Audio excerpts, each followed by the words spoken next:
अगली बार भाषण नहीं, संकल्प पत्र पढ़कर किसी भी पार्टी को वोट देना। शायद ये कड़वा लगे, लेकिन यही आज छत्तीसगढ़ की सबसे बड़ी सच्चाई है। ये जो डबल इंजन की सरकार से जो 440 वोट का झटका लगा है आपको, ये असल में धोखा है ही नहीं। ये हमारी खुद की नासमझी का नतीजा है। आज हर कोई रायपुर से लेकर बिलासपुर तक अपना बिजली का बिल हाथ में लिए घूम रहा है। दैनिक भास्कर पत्रिका जैसे दफ्तरों में अपनी बिजली बिल की कॉपियां भेज रहा है। लल्लूराम.com पर तीखी बहस चल रही है कि भैया इतना बिल आखिर कैसे आ गया। ये बौखलाहट दोहरी है।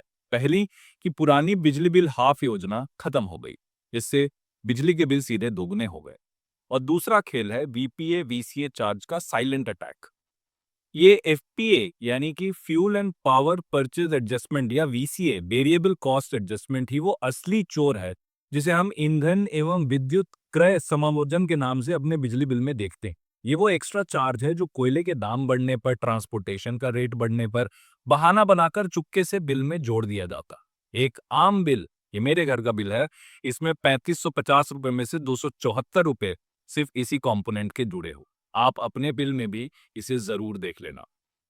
यानी भले रेट बढ़े ना बढ़े, इस एफपीए के नाम पर पैसा आपसे वसूला जाना तय है। मगर असली सबक ये भी नहीं। सबक ये है कि हम बीजेपी को कोस रहे हैं कि उसने हमें धोखा दिया, जबकि सच ये है कि बीजेपी ने आम जनता के घरेलू बिल, डोमेस्टिक बिल के लिए कोई वादा ही नहीं किया था। यही वो सबक है जो इस चुनाव ने हमें सिखाया है कि गुस्सा करने से पहले जरा बीजेपी के मोदी की गारंटी वाला 2023 का संकल्प पत्र तो देख लो। उसे ध्यान से पढ़ो। उसमें कहीं पर भी आम जनता या घरेलू उपभोक्ता के बिजली बिल को लेकर एक भी लाइन नहीं है। ना 300 यूनिट फ्री का वादा है, ना बिजली बिल हाफ योजना को जारी रखने का कोई वादा है। तो धोखा कहाँ हुआ? धोखा हमारी एजम्पशन से हुआ है।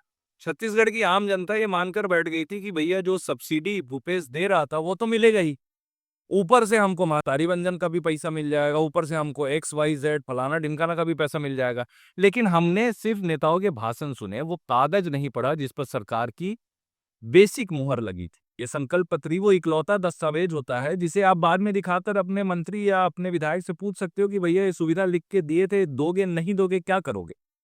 तो आज अगर छत्तीसगढ़ की जनता ने वोट देने से पहले जोशीले भाषणों की जगह अगर आंख खोल के वो संकल्प पत्र ध्यान से पढ़ लेते, तो शायद उन्हें ये पता होता कि उनका घरेलू बिल इस सरकार के आते ही बढ़ने वाला है।